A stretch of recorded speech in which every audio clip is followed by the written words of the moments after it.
We'll close that portion of the meeting.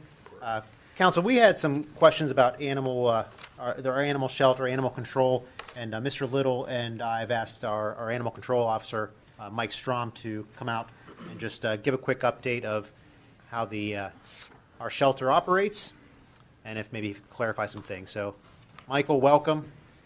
Thank you. Thanks for coming out. Awesome, thank you. I wanted to start out, I wanted to thank council and management, the manager, Mr. Little, and also the superintendent for giving us some latitude. And I know council isn't involved in the day-to-day things that go on at the shelter, but that latitude is what, and that trust in me is what has allowed us to change the way that we deal with the animals here in Monroeville, and has made it a better place. And the reason I'm here tonight is because we've had some people passing misinformation, and from that misinformation, there's been some emails sent to some of the council members, to the mayor, and from what I understand, there's some other emails and some other things going on. There were some right to knows about information about how we handle animals. And it was concerning to myself and also to Sue, who's one of the volunteers at the shelter, and she's been a volunteer at the shelter for a long time, and she's seen the changes that we've made at the shelter to make things better and to deal with the animals that we have here in Monroeville in a better and more humane way.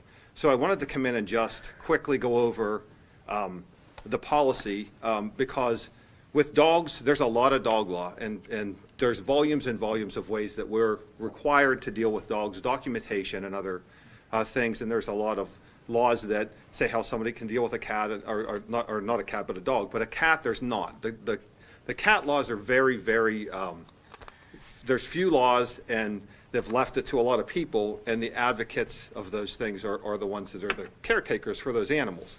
And I want to make it clear that we're advocates for all those animals. And we have a policy that I think, after doing a lot of research and being involved for a long time, that is a good policy, and it's also a responsible policy. And the big thing about that is I want there to be transparency, because with transparency, then there's accountability.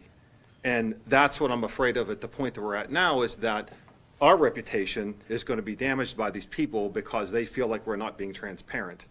But we're not on social media passing out our policy or answering questions, because that's not my place as an officer to do that. So in a public forum tonight, that's what I'd like to just real quickly go over our policy on the cats, because feral cats and cats in general are really one of the biggest problems with the shelter, because there isn't a lot of law, and there's a lot of different sides to the way that people deal with it.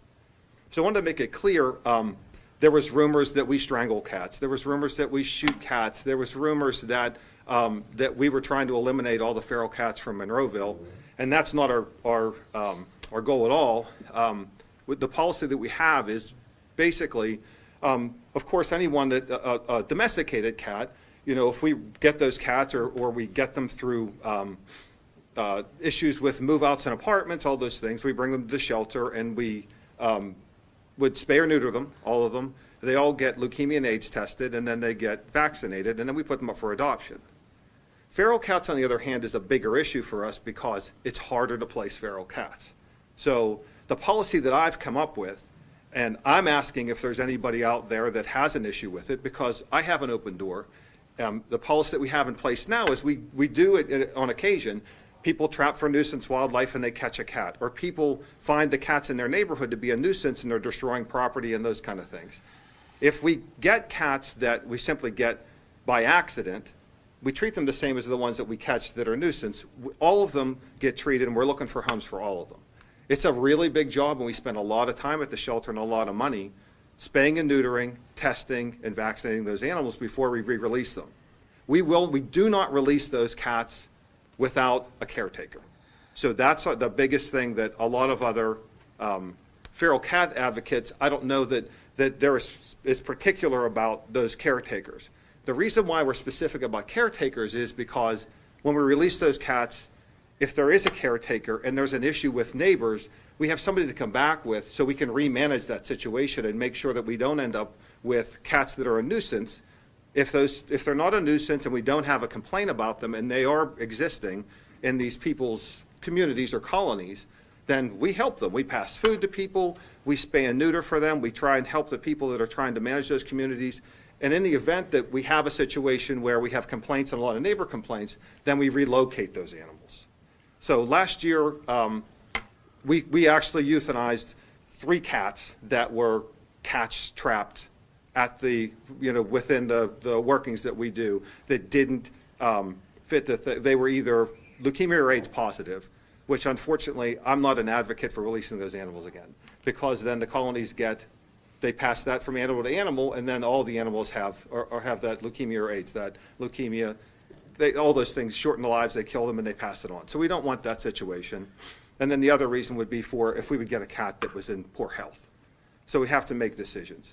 We received some cats also that were hit by a car, those kind of things, injured by another animal, and we have relationships with AVETS, and we have relationships with Pittsburgh East Animal Hospital, who's our regular vet at the shelter, and we bring the animals there, and if they would be a choice for us to euthanize the animal, then one of those 2 places does it humanely. So we don't shoot any cats. We certainly don't strangle any kittens. We have a good policy in place. It's a responsible way to do it, and I reach out to anyone that's a cat advocate, that manages colonies, that has resources for us to fill, like places that we can take those feral cats, that we can actually put them in an environment, a farm or a rural area that they can use them, that they end up being actually a good thing for them, not a problem. And I hope that all those people, they're welcome to have my number. If they call here to the municipal building, they call the shelter, we pass my number out to everybody. I get phone calls, all day and night long. So I'm not just the animal control officer. I'm a volunteer and I'm an advocate for those animals, and that's what we want to be as a municipality, and that's what we are. I just want to make sure that everybody else out there knows that that's what we do. So if anybody has any questions for me or, Yeah, so Mike, so you have the ability to scan animals for chips, right? We do. So you can do that. So that's one of the things you go through, and you determine whenever you do get an animal that you can scan them for. You have that capability of scanning them for Yes. if they're So, chipped or not. Dog or cat, they all would get scanned for a chip first. And then if they're an owned animal, then we would find the owner. And if they're an unowned animal, then we try and find the owner. I keep a list of animals that are, we just keep a list like in my phone messages of animals that are lost or people are looking for. And if we match the animals up, then we would pass them back to the owners. If in the event that we don't find an owner, then they go to the Spay and Neuter Clinic in Penn Hills is one of our people that spay and neuters feral cats for us. We take them right in the trap they came in. They do them the same day, and they're available to put back out the next day. Usually we hold them for a day. Now, there have been occasions when cats were kind of in between being a feral and being a cat that's a domesticated cat. And then we keep those at the shelter a lot of times, especially kittens. We keep them and then we rehabilitate them and then make them a cat that's adoptable. So And then if it's a somebody does process. want to adopt an animal from the shelter, what's the best way for them to see what animals are over there? Facebook, we're on Facebook. It's Monroeville Animal Shelter on Facebook, and then on Pet Finder. So all the animals that are available at the shelter are on one of those 2 pages. Also, they can call the shelter at any time. It's 412-856-3355, and either myself or Sue will return a call for you, and we'll see if we can match you up with an animal that we have at the shelter, or sometimes with an animal from one of the other people that we're partnered with, that we try to help place all these animals that need homes. Great. Council, does anyone have any other questions for I think Mr. Strong? I think you guys are doing a great job. So do I mean, it's come a long way in my experience with the shelter, and Well, I also think you're doing a great job, and I think I mentioned at Christmas time how people can actually donate. Like, my daughter bought right from Amazon and had it sent right to the shelter. Yes. So that's always, it was a great thing to do, and people can do that. Yes. You can order from Chewy.com and have it sent to the shelter. So, there's ways to also, the public can help you. Yes. And Because we and appreciate what you guys do. the other way to donate is, we're a 501c3. The municipality is also nonprofit, but we have a fund. It's through the Monroeville Foundation, and that's a 501c3. That fund is just an animal care fund. So there's no administrative costs. There's no, nobody's salary gets paid out of that. There's not gas for the truck. There's no wildlife things that get paid out. It's simply for dogs and cats or other domesticated animals, sometimes pigs and chickens and lizards. You never know what we're going to get. But it's strictly for that purpose, and all that money goes to it. So last year, we spent over $17,000 out of that fund on animal care. So we do a lot of spay and neutering. We do a lot of vaccinating, and we do a lot of help with that program. Mike, tell them about the fundraisers you do too, as you and I were talking about the other day. Yeah, we have numerous fundraisers too for the shelter. And one of the other questions we get, and Tim Little, the manager, we've talked about, is people are confused for why we collect money for the shelter, because they feel as if the shelter should be funded by Monroeville. But actually, in Monroeville here, we've tried to do it a little different way, where the municipality here has allowed us all this latitude to do what we do, but the cost is high.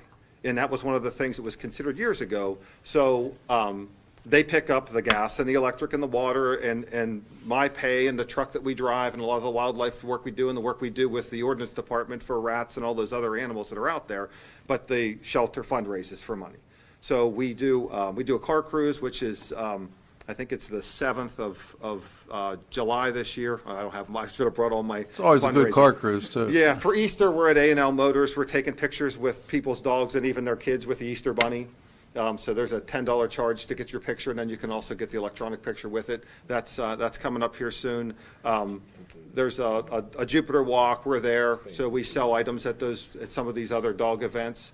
And then we have also a Penn Center event coming up, and that will be in May. It's May 7th, and that'll be at Penn Center during the day for all the tenants that they have there. It's a fundraiser and also kind of the same thing. We get to sell some items that can profit for the shelter and things. So we have quite a few We'll have all fundraisers. those on a website and your Facebook page Yeah, on the definitely. animal. We'll have all that, so if anybody's interested in attending those events. So, Well, and also, when my grandfather passed away, we had donations made to the foundation for the monies instead of flowers. Yes. To go to the shelter. Yeah, and So they are tax that was deductible also also. another nice way to be able to give, and that was money, like you said, that was used for any animal care. Yes, So, Yeah. just ideas for people out there that maybe are looking to do something to help. absolutely. Thank you. Mike, thanks for coming out. Thanks, Mike. thanks a lot, Mike. Okay.